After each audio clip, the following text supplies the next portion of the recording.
Hey everyone, welcome to my channel. Today, we take a closer look at one such piece.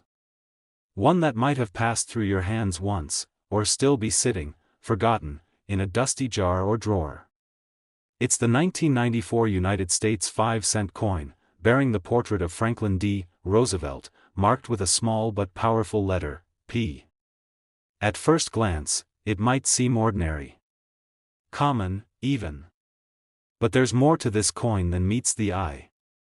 Because for collectors, this isn't just any 5-cent piece.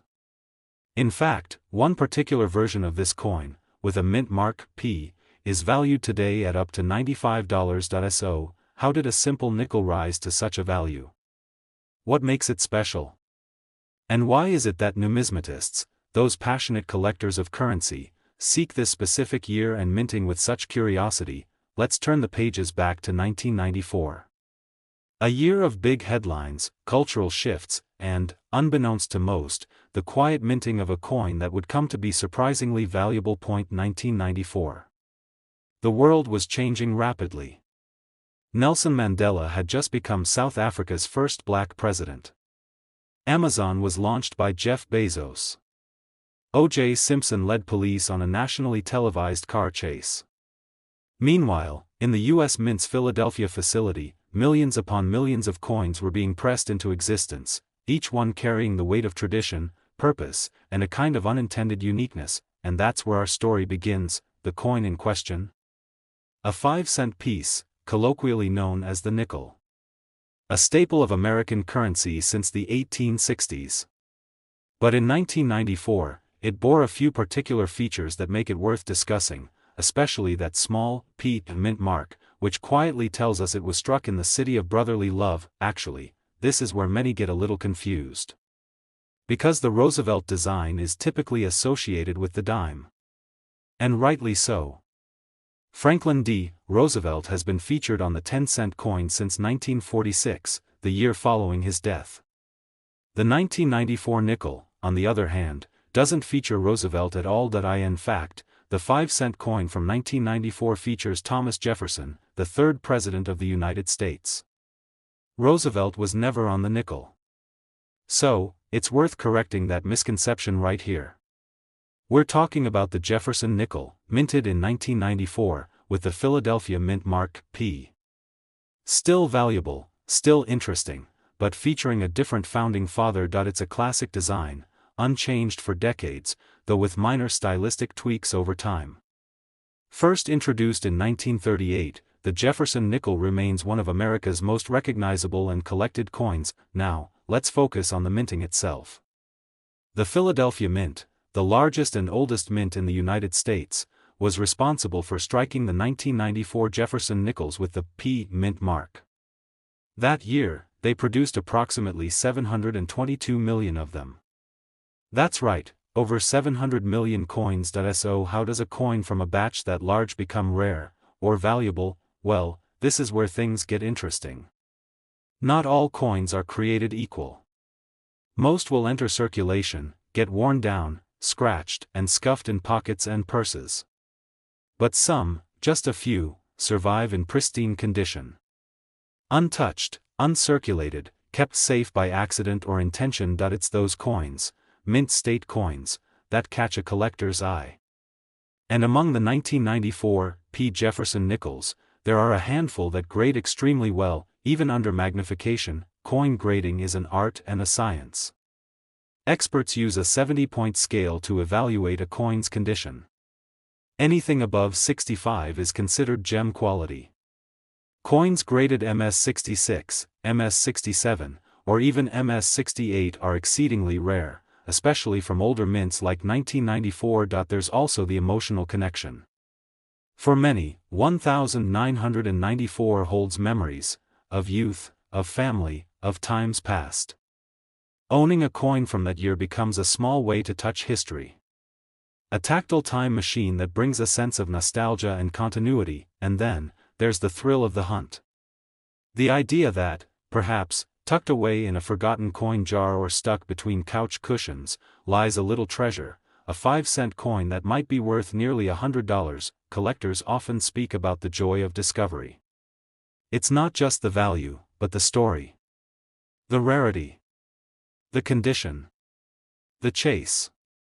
The 1994 P. Jefferson nickel fits beautifully into that narrative. It's common enough to be within reach, but rare enough in mint condition to be treasured. So, what should you look for? First, inspect the date, make sure it says 1994. Then, check for the P mint mark, located just next to the year. Examine the surface. Is it clean? Free of scratches? Is the strike sharp? Does the coin shine? If so, it might be worth submitting for grading. At the very least, it deserves a careful, protected spot in your collection, but perhaps the real beauty of this story is how ordinary things can hold extraordinary value. How something as simple as a 5-cent coin, often overlooked or left behind, can be a vessel of history, design, craftsmanship, and even wealth. Coins teach us to look closer. To pay attention. To recognize that even the smallest things can carry great stories. In the quiet hum of history, hidden among the pockets of everyday Americans, lies a piece of metal that once passed through vending machines, bus fares, and countless hands without a second thought. It's a small, unassuming coin, just 5 cents. Yet behind this nickel, minted in 1984 and bearing the simple letter D, lies a story richer than its modest value suggests. Welcome to the world of numismatics, where the ordinary becomes extraordinary, and every coin tells a tale. Today, we're diving deep into one such tale, the tale of the 1984 US 5-cent coin with the Denver Mint mark, a coin that, despite its humble origins, now fetches a value of up to $93. Let's start from the very beginning, not just in 1984, but further back, into the origins of the 5-cent piece itself, and the man whose profile has graced it for decades, President Franklin Delano Roosevelt. While many often associate Roosevelt with the dime, it may surprise some viewers to hear his name mentioned alongside the nickel.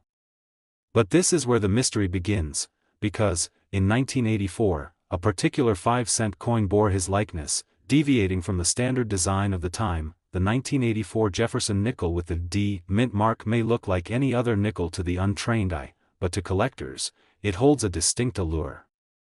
Why? It's all about condition, rarity, and that mysterious human element, error. During the minting process, coins are struck by dies, metal stamps that impress the design onto the blank coin.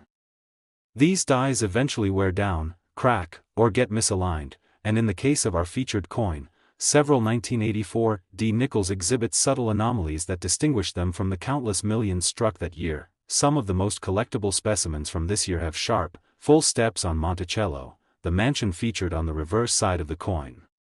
These full steps nickels are exceptionally rare because they require a precise, clean strike from a well-maintained die, with no wear or damage obscuring the design. On most nickels, the steps of Monticello appear blurred or incomplete due to the speed and force of mass production. But when a coin displays 5 or even 6 distinct, unbroken steps, collectors take notice. But what elevates the 1984 D nickel from pocket change to prized possession is the combination of a strong strike, pristine condition, and these full steps. A coin like this, especially when preserved in mint state, graded MS65 or higher, can command surprising figures in the numismatic market. And while not all 1984 D nickels carry this high value, those rare few that do are now fetching prices up to $93 and even higher in exceptional conditions. These coins may seem insignificant, but they moved through history alongside us.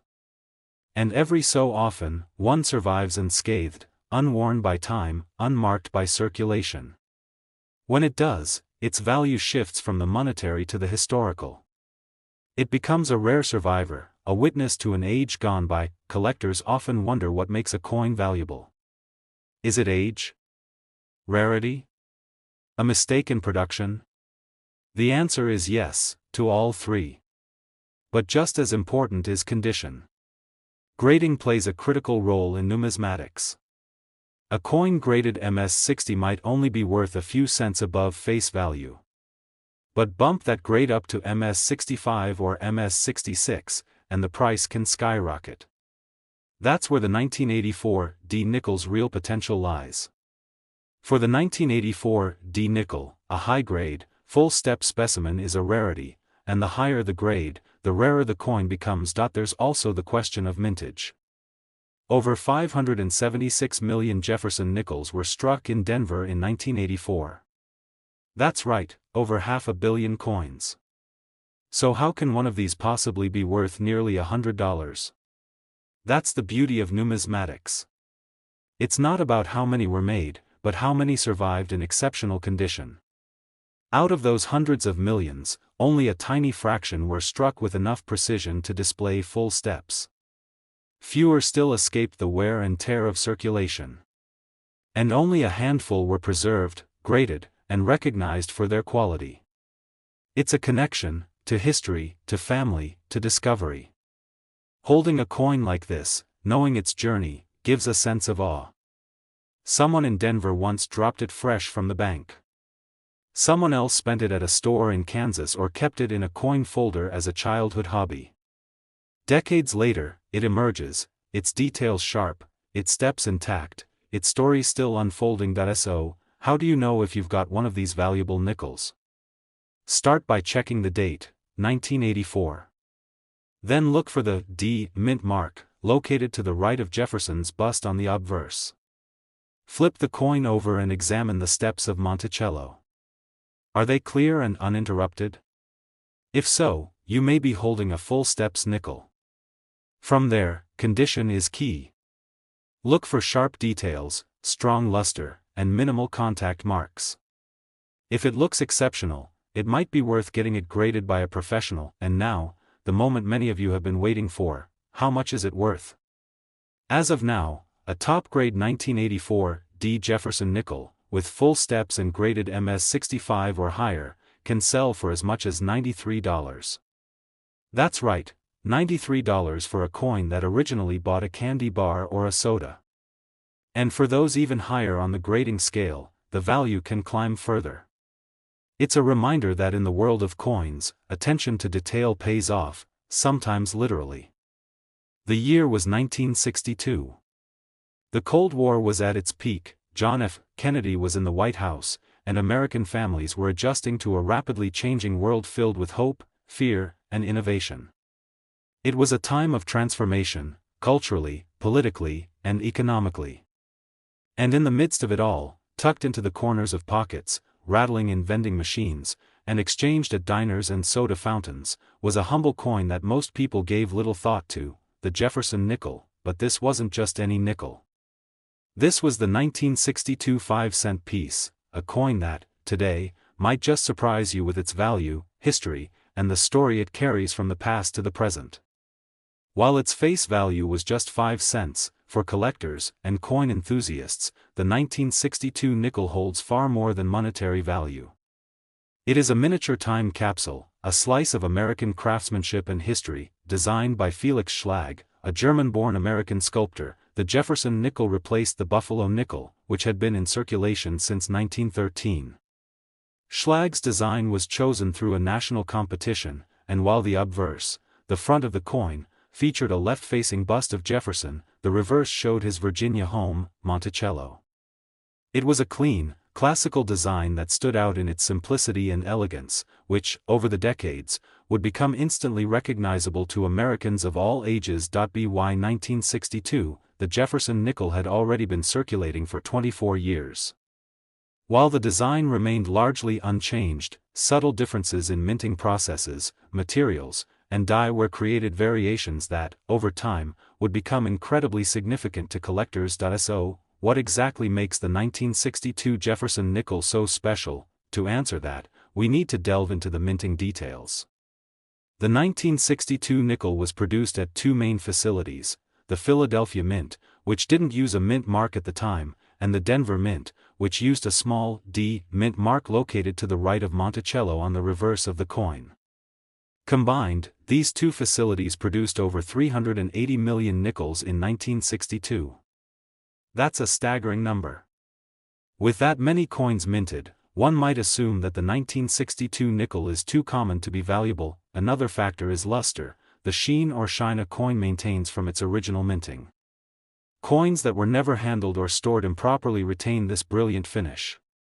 Then there's toning, a natural discoloration that can occur over time due to exposure to air and chemicals.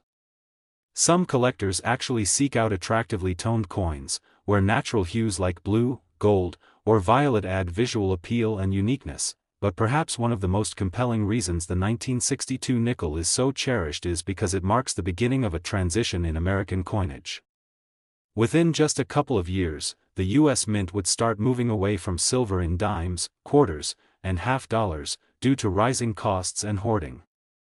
Though nickels have always been made primarily of a copper-nickel alloy, unlike their silver siblings, the mid-60s were a defining moment for coinage in general, and many collectors began to pay closer attention to coins from the early 60s as a result. In a notable auction not long ago, a 1962 Jefferson nickel-graded MS-66 with full steps sold for over $3,000. Yes, you heard that right. From 5 cents to thousands of dollars, simply because of exceptional condition, rarity, and collector demand. But even beyond these ultra-rare examples, high-grade specimens are still quite valuable. Today, an ordinary-looking 1962 nickel that you might find in a forgotten jar or an old wallet could be worth over $100, specifically, around $107, if it's in the right condition. That means sharp detail, no wear, and strong luster, and it's not just the hardcore collectors who are interested. Everyday people, curious about their change or rediscovering old coin albums, are now learning the value of the coins they've been unknowingly holding onto. What was once ignored as pocket change is now being appreciated as history, and sometimes, as hidden treasure. Speaking of counterfeits, while it's rare for nickels to be faked, especially ones with such a low original value, it does happen occasionally with high-grade or error specimens. That's another reason grading and authentication are so important for collectors and investors. So next time you're sorting through coins, take a second look at that nickel. Especially if it's from 1962. Who knows? You might just be holding onto a coin that's worth far more than 5 cents. Maybe even $107, or more, and even if it isn't worth hundreds, remember that the real treasure is often in the stories these coins carry. The hands they've passed through. The eras they've witnessed. The memories they hold. The 1962 Jefferson nickel is a perfect example of how something so small can carry so much history, beauty, and, yes, unexpected value. So whether you're a seasoned numismatist or just someone who found an old coin and got curious, the journey of discovery is half the fun. That 5-cent piece might not just be change, it could be a little piece of the past, a hidden gem, or a connection to something much bigger than you ever imagined. Thanks for joining us on this deep dive into the fascinating story of the 1962 nickel. If you enjoyed this journey through history, don't forget to like, subscribe, and hit the notification bell so you never miss another coin story. And tell us in the comments, have you ever found a rare coin in your change? Because you never know when 5 cents could be worth a whole lot more.